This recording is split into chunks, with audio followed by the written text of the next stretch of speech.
Hey guys, welcome to the third part of my guide to competitive deck building.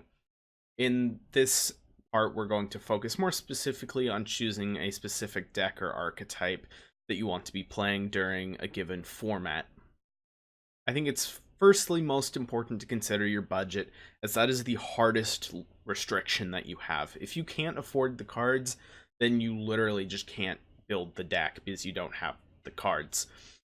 Keep in mind that not every deck has to be built with every single expensive card. A great example of this is Infinite Impermanence in Altergeist or Paleozoic. Both of those decks would love to have Infinite Impermanence. It's an extremely powerful card, but it is not core to either strategy, and therefore if you have a slightly more restrictive budget, you can skip out on them. On the other hand, an example of when you can't do this is Thunder Dragon Colossus. It is absolutely central to the Thunder Dragon strategy, and if you were trying to get away with running, one or maybe even no Colossus in that deck, it really just doesn't work. And at that point, you may as well just play a different, cheaper deck. So you can try to make decks more budget, make them fit within your budget, but you do have to be willing to accept that there are cases where it's better to just move on to a different deck. Next, I will say that archetype theme or card art is a valid way to choose a deck.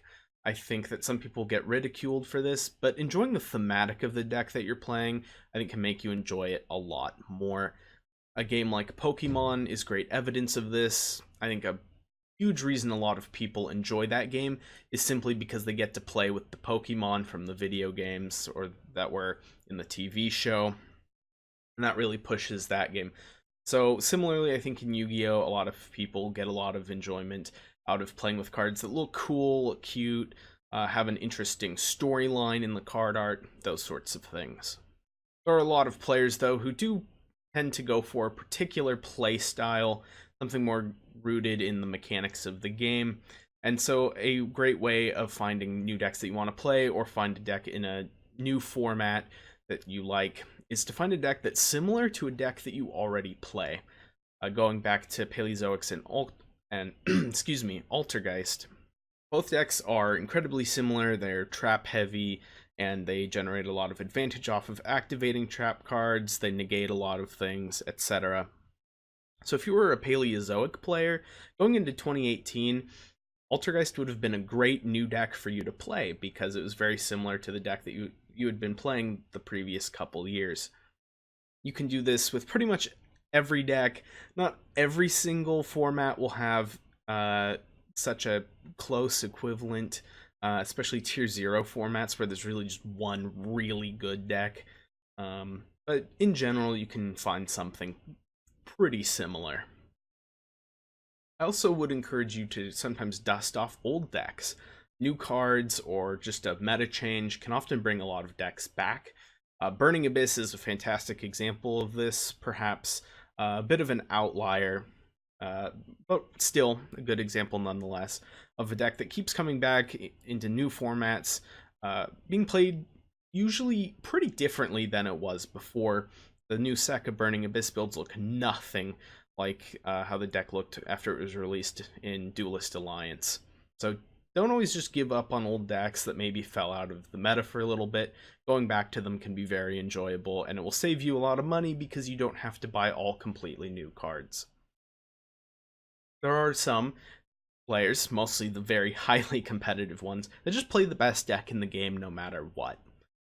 This format, a great example would be Sky Striker. So if you are one of these players, you may not have a particular affinity for the Sky Striker play style, you might not really like the card art, whatever, but it is the best deck of the format, and you really like to win, so you're going to play it no matter what. I would encourage you, however, to find a balance between playing the best deck you can and finding a deck that you're the best at playing.